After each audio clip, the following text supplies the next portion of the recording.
Hello AdPointers, kembali lagi di channel AdPoint Indonesia dan ini adalah Pointcast, sebuah acara podcast yang dimana kita akan ngebahas soal industri iklan luar ruang. Kali ini seperti episode-episode sebelumnya ada tamu spesial yang akan memberikan pencerahan ya atau informasi menarik ya tentang industrinya dari iklan luar ruang. Mungkin ini aku langsung kenalin aja ya dengan Mbak Ata. Mungkin diperkenalkan dia, silakan Mbak. Halo, selamat siang. Terima kasih atas kesempatannya ya, Mas Musa dan juga teman-teman AdPoint lainnya. Perkenalkan nama aku Rebecca Marta, mungkin biasa dipanggil Ata. Aku dari perusahaan MacroAd ya. Kebetulan memang core bisnisnya di media advertising luar ruang atau out of home media lah kita biasa sebutnya. Out of home ya berarti ya. Yes. Baik. Sebenarnya bagaimana Mbak kabarnya hari ini? Alhamdulillah baik. Alhamdulillah baik ya. Alhamdulillah baik. Untung nggak hujan. Untung ya. Semoga sehat selalu ya Mbak. Iya sama-sama. Bagaimana tadi kesini macet atau enggak nih? Ya namanya Jakarta. Kalau lancar bingung kita. Betul. Berarti kalau macet lebih bagus ya untuk iklan di mobil kendaraan gitu ya? Pastinya. Trafiknya bagus ya? Betul sekali. Nyelipin di awal nih. Iya. Baik. Tapi ini kalau untuk Mbak Ata sendiri kalau saya boleh tahu nih di MacroAd sudah berapa tahun nih Mbak? Atau kebetulan aku dari awal perusahaan ini berdiri which is di tahun 2014. Dari 2014 8 tahun berarti ya? Yes, itu kebetulan aku emang join company ini dari awal gitu sampai sekarang. Baik. Tapi kalau untuk Mbaknya sendiri sudah berapa lama sih masuk di industrinya Mbak iklan luar ruang ini? Jujur ya harus jujur ya, nggak boleh bohong dosa. Betul. Kalau dari awalnya masuk ke media luar ruang justru pada saat join MacroAd. Actually sebelumnya aku di dunia digital lah. Digitalnya malah ya? Digitalnya. Cuma memang waktu itu kan out of home atau media luar ruang kan belum terlalu marak ya. Nah kebetulan dapat kesempatan untuk join company ini, akhirnya ya aku mulai belajar.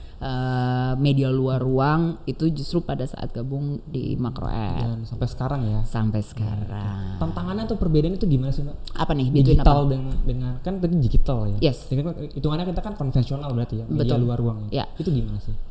Sebenarnya gini, semua media itu pasti punya plus minus ya, punya kekuatan masing-masing dari tiap media. Nah kebetulan memang kalau di digital kan mungkin kita semua udah tahu lah itu bisa targeted ke user, kemudian bisa personalize segala macam gitu. Nah tapi kalau media luar ruang itu justru yang tadi Mas Musa sebutin actually sebenarnya dia itu kekuatannya adalah mass traffic ya. Yes, itu kekuatannya media luar dan dia location based kan gitu. Jadi ada kemiripan atau ada overlay yang dia sama dengan digital, tapi ya itu tadi ada kalau digital kuatnya di personalized content, kalau ini adalah mass content gitu. Kalau digital bahasanya one to one, nah kalau media luar ruang kan one to many. Karena halayak luas ya. Betul gitu. Nah ini kan berbicara soal halayak luas, mungkin ini juga sering aku tanyakan kepada setiap narasumber yang datang ya. Karena kan ya tadi Mbak juga bilang kalau iklan luar ruang kan berhubungan dengan mass ya. Betul. Nah ini kan lagi pandemi nih. Yes. Dinyangkut ke pandemi. Gimana tuh Mbak untuk MacroAd sendiri tuh? Oke, sebenarnya gini, kalau pandemi kita nggak bisa pungkirin ya, pasti akan ada shifting behavior ya, atau perubahan perilaku lah ya, di masyarakat ya. Biasanya sehari-hari mungkin mereka spend waktu bisa more than 12 hours di luar, terus sekarang mereka lebih banyak di dalam rumah gitu. Betul. Pasti aku nggak bisa pungkiri kalau pasti media luar ruang akan kena impactnya gitu. Tapi sebenarnya at some point itu brand itu kan pasti akan butuh berpromosi. Betul. Gitu. Mau tidak mau karena mereka nggak bisa hanya depend on satu channel doang gitu. Karena ya kayak contoh deh misalnya kita kan tahu ya penetrasi digital itu di Indonesia belum terlalu merata ya. Betul. Nah, sedangkan kan kalau kita ngelihat secara populasi memang populasi di urban itu kan pasti jauh lebih besar gitu kan. Tapi kan mereka harus pikirin juga gimana produk mereka bisa sampai ke rural area atau suburban area gitu. Nah, disitulah sebenarnya posisi gimana cara mengkawinkan antara konvensional digital dengan media luar ruang gitu. Biar lebih terintegrasi juga sih. Betul. Dan kalau kita ngelihat tadi masalah traffic ya, memang waktu lockdown everyone kan nggak boleh keluar, ya kan kita nggak boleh ya ngajak orang keluar juga buat nontonin media kita kan itu nggak proper ya, karena berarti menyalahi peraturan pemerintah. Tapi kalau kita lihat kayak sekarang begitu along the way peraturan pemerintah juga udah mulai loosen up, akhirnya kan sekarang juga macet. Iya. Nah, tadi ya. Iya. Macet ya. Macet. Gitu. Tapi itu menarik tadi poin dari Mbak Rebecca Bata ya. Tadi bilang soal penetrasinya ya. Karena soal digital kan nggak semua di Indonesia, mohon maaf kan belum rata ya. Betul. Contoh misalnya di daerah timur sana kan mau nggak mau Ya. brand-brand juga kan pasti menggunakan iklan luar ruang lagi ya. Betul.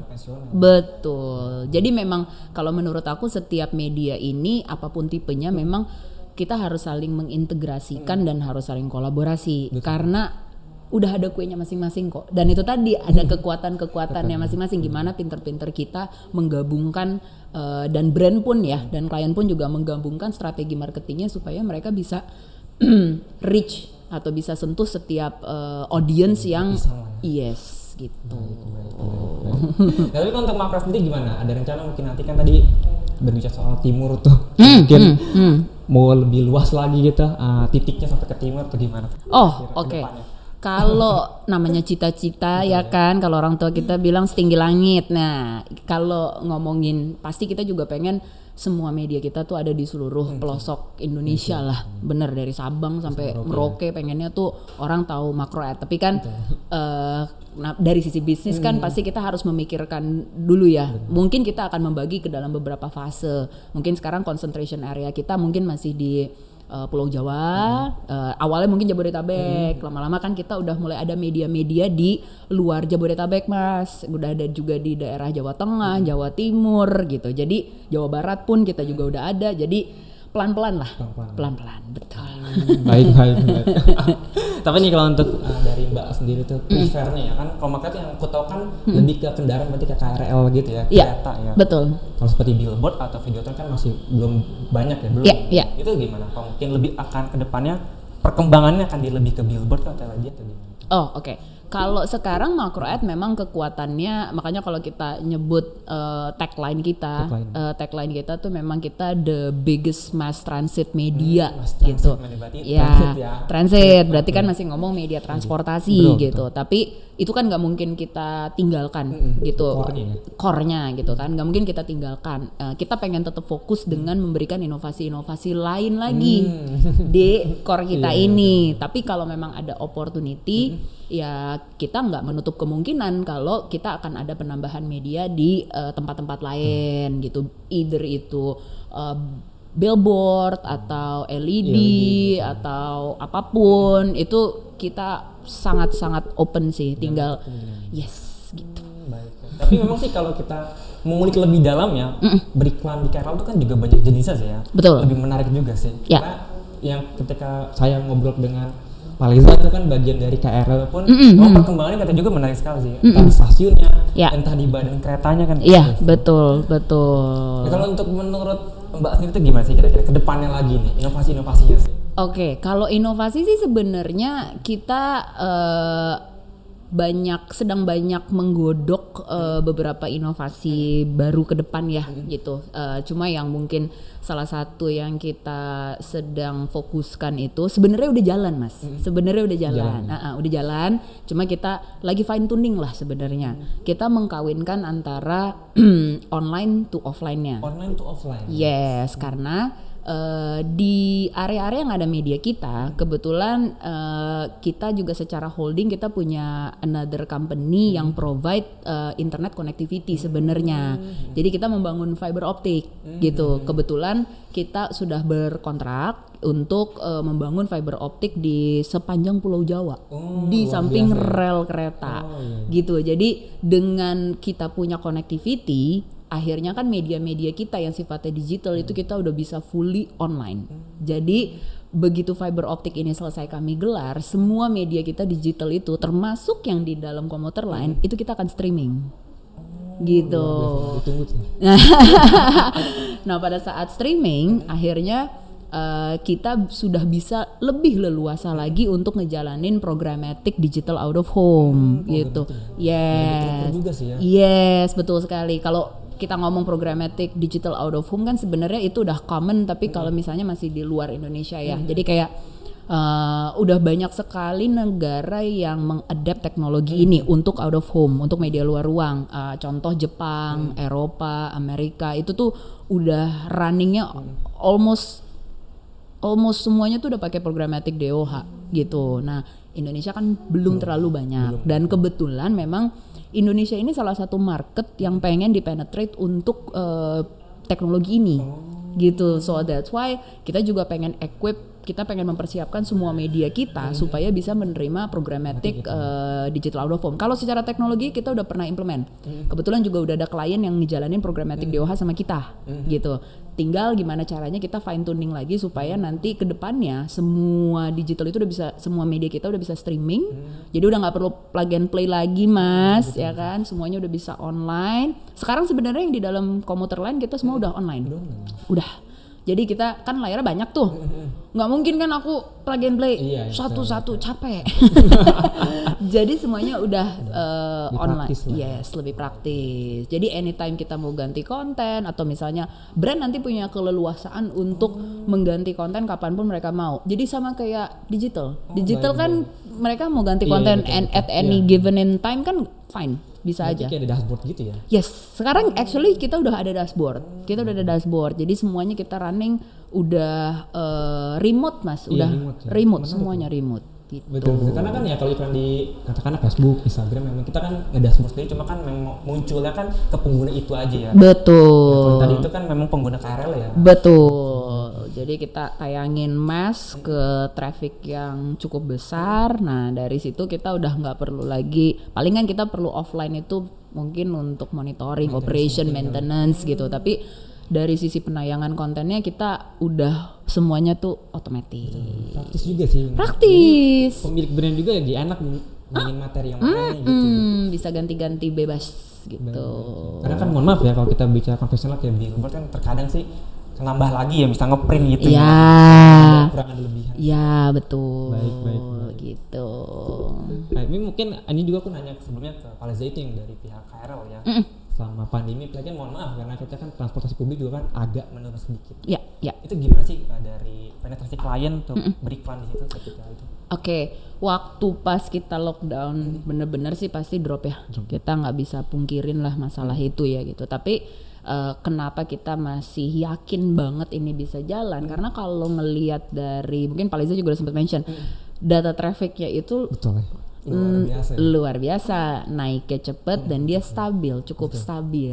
Nah, jadi kita percaya banget KRL ini tuh masih menjadi moda transportasi pilihan. Mau tidak mau, karena kan kalau ngelihat dari rutenya basically yang bisa mengcover Jabodetabek kan cuma KRL, komuter line, ya kan, murah, nyaman, cepet, ya kan, dan kebetulan juga dari pihak KCI pun mereka menjalankan regulasi COVID-nya juga oke banget kan, ketat. Jadi orang pun merasa aman naik ke KRL gitu.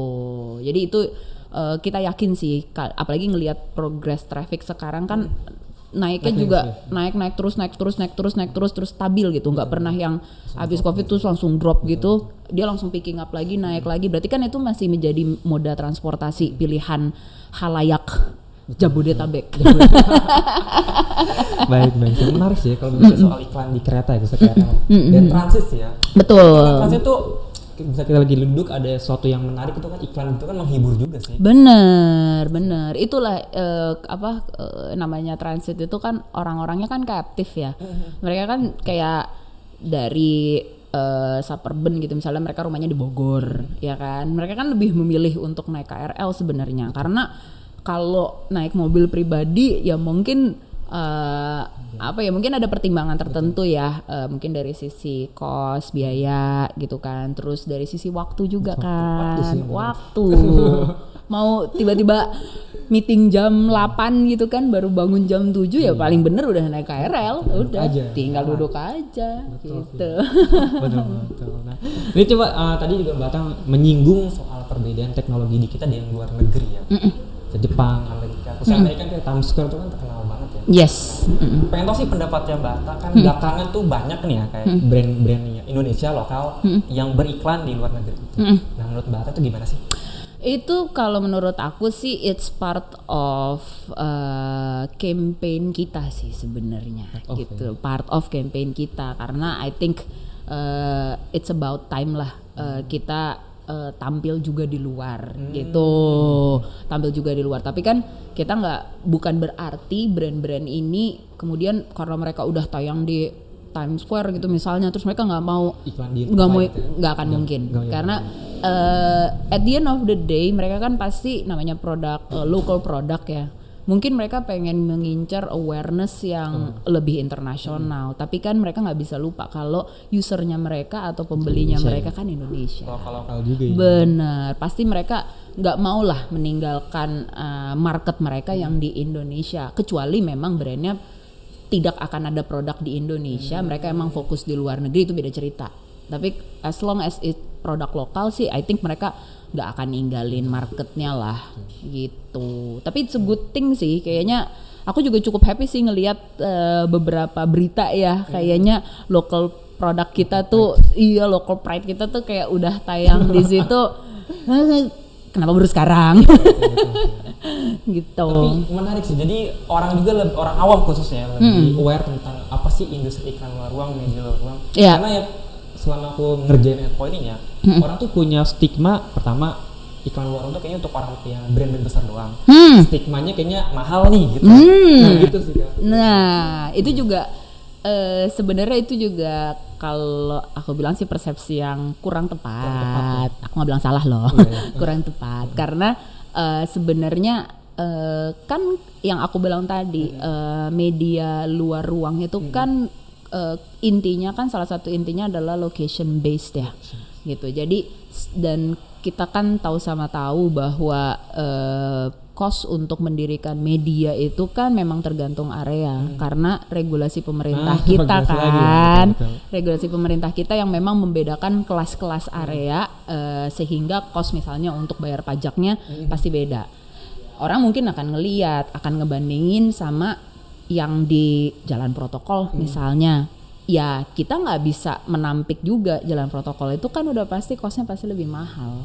Compare tuh misalnya medianya adanya di Bekasi atau misalnya di Palmerah, costnya kan pasti akan beda. Tapi karena mereka ngelihatnya, wah ini udah pokoknya kalau luar ruang paling oke tuh di jalan protokol, enggak juga. Itu tergantung strategi dari si brandnya mau ngehit market mana kan. Targetnya lagi karena kalau kita ngomong marketing strategi kan itu kembali lagi ke target audience yang atau market segment yang mereka mau grab kan, mereka mau incer gitu kan.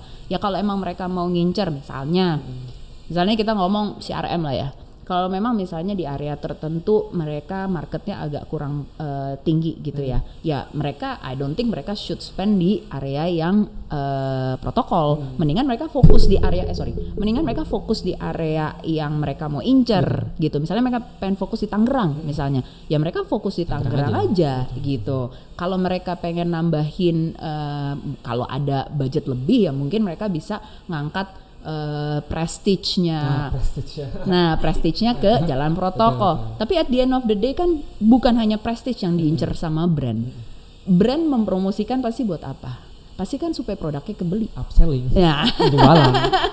Ujungnya ke situ kan. Jadi ya kalau mereka pengen targeted, kalau mereka emang pengen mengcapture atau pengen melakukan CRM di area tertentu, ya mereka harusnya fokusnya ke situ. Sama kayak kita iklan digital kan juga gitu. Kita bisa pilih area kan, mau ditampilin ke user-user yang di area mana. That's basically how media luar ruang works juga sih sebenarnya. Kurang lebih sama lah gitu. Karena location based juga kan. Ya, jadi balik lagi sebenarnya ke strategi si brand tersebut. Nah, tugasnya kita sebagai media owner ya kita harus pintar-pintar juga mengarahkan ke brand supaya budget mereka itu nggak wasted, nggak boncos dan bisa diukur balik ke sales mereka gitu. Jadi kita bertanggung jawab juga sebagai media owner. Betul. Baik. Nah, tapi kalau untuk brand itu kebanyakan sih kalau saya buat apa sih kalau untuk yang beriklan di media luar selama ini di micro ad apakah itu telekomunikasi kah atau FMCG kah atau apa sih biasanya kebanyakan? Oke, alhamdulillah klien kategori kita cukup banyak. Banyak ya? Cukup banyak. Alhamdulillah media kita juga sudah dipercaya untuk menghandle sekian banyak kategori ya. Jadi di kita tuh udah ada banking, ada telco juga udah ada, kemudian FMCG pastinya, kemudian sekarang ada OTA juga iklan di kita, travel. Kemudian ada fintech kan sekarang lagi banyak. Nah, fintech juga betul, itu juga beriklan di kita. Financial institution lah, basically itu beriklan di kita. FMCG, terus insurance juga beriklan di kita. Sampai ke electronics itu juga beriklan di kita. Sampai government pun. Government, ya. Betul, government itu karena balik lagi ya mass transit kan. Jadi mereka mencari area-area publik kan sebenarnya supaya mereka lebih bisa ngejalanin public service announcement mereka ke setiap lapisan masyarakat gitu. Jadi alhamdulillah juga kita dipercaya sama beberapa rekan pemerintahan untuk menayangkan iklan atau PSA-nya mereka gitu. Baik. Tapi kalau dari pemerintahan klien gitu ada nggak sih? Misal contoh kayak misal MSCG ini, saya mau tayangnya di daerah Tangerang aja nih gitu. Saya nggak mau yang Bekasi nih karena lebih cocok Tangerang gitu, ada yang gitu nggak sih? Sebenarnya ada, pasti ada. Itu kita sebenarnya balik lagi kalau memang klien yang minta spesifik area kayak begitu ya pasti kita bisa akomodir gitu. Justru yang tadi aku bilang kalau mereka pengen targetnya adalah location based, memang that's how mereka harusnya menjalankan marketing strateginya mereka. Nah, balik lagi sebenarnya objektif dari marketingnya mereka sih. Apakah mereka pengen sebanyak-banyaknya, kita ngomongnya exposure ya. Kalau emang mereka pengen reach yang lebih banyak ya pesan aja Jabodetabek. Tapi kalau mereka emang pengen spesifik ya bisa aja sebenarnya gitu. Itu nggak masalah sih di kita gitu. Waktu itu Pak Lisa pernah bilang sih kalau mohon maaf sih banking dia tuh maunya yang SS-nya lebih tinggi gitu, yang di kota A gitu gitu. Ya. Kan menarik juga sih makanya itu. Iya, bisa jadi kayak begitu. Tapi kan gini, produk banking kan produknya juga banyak ya. Iya. Sekarang kalau misalnya let's say bank A lah, ya kan, bank A. Mereka pasti setahu aku misalnya mereka pengen produk KPR. Iya, gitu. Ya kan pasti mereka ngincer sesnya yang agak di bawah dong, karena mungkin yang ses premiumnya mereka mungkin udah cash basis atau KTA misalnya, ya kan mereka pasti ngincernya orang-orang yang memang membutuhkan dana lah misalnya. Nah itu kan biasanya emang ada di ses yang middle ke bawah gitu. Ya itu kalau menurut aku sih balik ke strategi produknya, market dari si produk tersebut pengennya mereka nge-grab market apa gitu. Jadi tinggal pilih aja ya. Kira-kira gimana sih Mbak tantangan gitu ya untuk industrinya nih kalau orang ke depannya kira-kira? Oke, tantangannya banyak ya. Karena ini kan pendengarnya kebanyakan kan ya, mohon maaf ya, kita tuh sengaja sebenarnya Mbak kalau untuk ngebahas sesuatu yang awam-awam dulu aja biar orang tuh paham iklan luar tuh apa. Jadi kita bahas soal tantangan biar orang tuh tahu nih. Iya. Kalau menurut aku tantangannya salah satunya tadi actually yang Mas Musa mention, edukasi market. Ya, itu masih challenging ya? Sedikit challenging karena sebenarnya banyak persepsi market yang sebenarnya kurang tepat. Stigmanya itu yang kurang tepat. Itu challenging pasti. Itu pinter-pinternya kita juga harus menjelaskan lah atau mensosialisasikan sebenarnya kekuatan dari media luaran itu apa. Kemudian yang kedua mungkin dari sisi teknologi kali ya, dari teknologi gitu. Pastinya kan kalau menjadi seorang media owner gitu ya, kita kan pengen yang tadi Mas Musa bilang juga, pengennya dari Sabang sampai Merauke itu ada semua gitu. Tapi kan kita kan harus mikirin dari secara operasionalnya gitu ya. Operasionalnya apakah memudahkan apa enggak, kan nggak mungkin juga kita punya segitu banyak orang dari Sabang sampai Merauke hanya untuk memonitor sebuah media gitu kan. Pajakin juga belum ya? Sama yang ketiga sih itu sih. Ini ada pemerintahan ya nggak ya? Mungkin pajaknya bisa lebih dikendurkan kali ya. Biar komposisinya juga lebih tinggi dong. Betul. Ya walaupun sekarang era digital kan dibutuhkan juga gitu. Benar. Jadi memang yang agak sedikit jadi titik beratnya media owner, media luar ruang salah satunya memang regulasi pemerintah sih. Kita tidak bisa dipungkiri. Mungkin media owner yang lain yang nonton ini pasti merasakan ya kan. Ya semoga sih kedepannya kalau dilihat ini adalah sebuah industri yang grow, mungkin dari sisi pemerintah juga akan mendukung lah gitu supaya ini bisnisnya makin ke depan makin bisa lebih grow lagi gitu. Karena media luar tuh apa ya? Tadi juga prestis juga ya, memang komunitas gitu ya.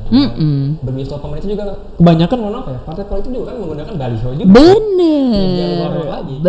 Informasi ke masyarakat kan. Bener. Jadi ya kita harapin ya semoga bapak-bapak yang duduk di komisi mendengarkan suara hati kami.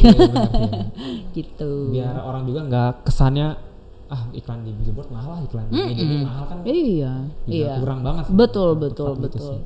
Sebenarnya kalau strateginya terkait sama penempatan media kan sebenarnya kan I think itu masih bisa dicari solusinya lah sebenarnya. Mungkin ada beberapa area yang memang tidak boleh dilarang untuk memasang media kan bisa juga sebenarnya gitu kan. Iya, masih banyak kok solusi yang bisa dicari, cuma asal industrinya jangan sampai tertahan gitu. Kita pengennya juga kayak masa nggak mau sih Indonesia kayak Times Square. Iya betul. Jadi pusat gitu kan. Iya, Times Square basically udah jadi sebuah landmark kan, yang orang turis datang. Bener, padahal mereka di situ cuma foto-foto gitu kan, tapi itu udah jadi landmark. Disupportnya sama apa? Media luar ruang kan. Nah, ya LED besar itu aja kan. Iya, tapi kan itu yang bikin sebuah kota jadi hidup. Visualnya juga lebih visual jadi baik, menarik. Akhirnya exposure-nya orang senang ke situ, akhirnya jadi ramai ya kan. Jadi ya mungkin udah saatnya lah pemerintah memikirkan hal-hal yang seperti ini gitu. Tapi bukan berarti aku memang kerja di industri luar ruang ya. Kalau kita lihat kereta zaman dulu kan juga kan kayak basi banget ya kalau nggak ada apa-apa gitu maksudnya nih. Iya. Sebenarnya kan kalau ada media LED gitu kan hiburan juga kan. Bener kan, kita akhirnya juga dengan kita bikin TV di dalam komuter lain itu, di dalam gerbong itu kan jadi sebenarnya untuk pihak kereta juga kan akhirnya itu menjadi sarana informasi dan hiburan, win-win solution. Jadi mereka ngasih layanan, orang bisa lihat konten kita, bisa lihat program-program kita, kemudian itu bisa dijadikan untuk media iklan juga gitu. Jadi tidak ada yang dirugikan sih menurut aku. Dari sisi brand juga merasa diuntungkan. Kemudian dari pihak otoritas juga mereka jadi punya layanan tambahan ke penumpangnya gitu kan, sama-sama enak sih. Gitu. Dan aku ini juga sedikit cerita ya, kalau di Adpoint kan cukup banyak juga orang-orang kayak biasa tuh komunitas-komunitas gitu sih. Kayak misal K-popers dia kan mau beriklan di kereta gitu kan, jadi berkembang gitu kan. Bener. Jadi bukan pemilik brand aja. Bukan. Kita pernah ada satu cerita lucu Mas. Jadi ada komunitas ya K-pop gitu. Dia kayak patungan. Dia gitu, pengen ngasih. Tahun gitu kan. Iya, betul. Selamat ulang tahun. Padahal artisnya kan di sono ya. Tapi mereka pengen ngasih itu karena mereka kan post social media. Balik berarti kan jalan. O2O-nya jalan, online to offline-nya kan jalan kan. Nah, di situ maksud aku simple case kayak begitu yang menunjukkan bahwa media, tipe media ini harusnya berkolaborasi dan berintegrasi. Gitu. Betul sih, karena ya kita lihat juga sendiri banyak ya iklan-iklan yang billboard tuh malah viralnya tuh di internet. Bener, iya kan? Gitu kan. Tinggal kita bikin, misalnya dari sisi kreatifnya kita bikin contextual message gitu kan. Jadi kayak waktu itu apa ya, ada klien aku lupa sengaja dibikin billboardnya kebalik gitu. Nah itu kan akhirnya bikin viral. Viralnya di mana? Di digital. Benar sih. Jadi harus saling berkolaborasi. Harus. Jadi ada kekurangan dan kelebihan sih. Yes, betul. Baik, ini menarik sekali ya pembahasan dari Mbak Ata soal industri iklan luar ruang. Banyak sekali ya insightful atau manfaat yang bisa dapat. Ya, nah aku ingin seperti biasa nih kalau penutup kan ada pesan atau yang bisa disampaikan kepada para penonton yang nonton ini ya. Baik, mungkin Mbak Ata bisa kasih pesan untuk mereka sih sedang nonton ya? Oke, kalau aku nggak bakal kasih pesan banyak sih sebenarnya, cuma mungkin yang pengen aku sampaikan di sini sebenarnya itu tadi sih kepada para penonton ya kan, yang mungkin juga pelaku ya, pelaku industri lah kita ngomongnya, pelaku industri. Yuk, mari kita berkolaborasi lagi, kita harus saling menguatkan satu sama lain, karena gimana pun juga kan kita bermain di kolam yang sama nih gitu. Jadi I think kalau balik lagi karena status kita kan pelaku industri ya, dengan kita ibaratnya kolaborasi, kita saling integrasi, kita akan jadi lebih kuat. Dan kalau lebih kuat, akhirnya industri ini hidup. Dan begitu industri ini hidup kan, akhirnya kita sama-sama bisa grow, kita bisa tumbuh gitu loh. Kita bisa kasih solusi-solusi yang menarik untuk para advertiser atau para brand gitu. Jadi ya kayak aku sama Adpoint ya kan? Kita sudah pemirsa kita sudah bekerja sama. Kita udah bekerja sama, akhirnya kan kita menikmati hasilnya kan sama-sama. Betul, ya. Gitu. Tanpa perlu ada imik-imik atau ya gitu. Gitu sih paling. Sama satu lagi mungkin kalau ada pengiklan yang nonton jangan lupa beriklan di media kami. Nanti kita akan come up mungkin nanti kedepannya dalam waktu dekat lah ya. Mungkin nanti akan ada beberapa announcement dari kita sih terkait yang tadi Mas Musa tanyain. Kita akan pasti apa kedepannya gitu. Yes, kita akan ada beberapa inovasi kedepannya yang mungkin juga kita akan promosikan. Kemudian juga kita akan taruh di website kita juga. Jadi para pemirsa bisa cek ke website kita makroed.com. Nanti kita akan info-info di situ juga gitu. Nanti Adpoint juga pasti akan kita info. Baik, ditunggu ya. Siap, ya. Siap pasti dong. Mungkin itu saja yang bisa kita sampaikan untuk kita pembahasan untuk di episode kali ini ya. Yes. Semoga bisa datang lagi kapan-kapan ya Mbak Taya. Pasti. Dengan inovasi-inovasi terbarunya pasti ya. Siap. Ya. Siap. Baik, terima kasih sudah datang. Semoga memberikan manfaat untuk kalian semua. Sampai jumpa kembali. Your advertising experience.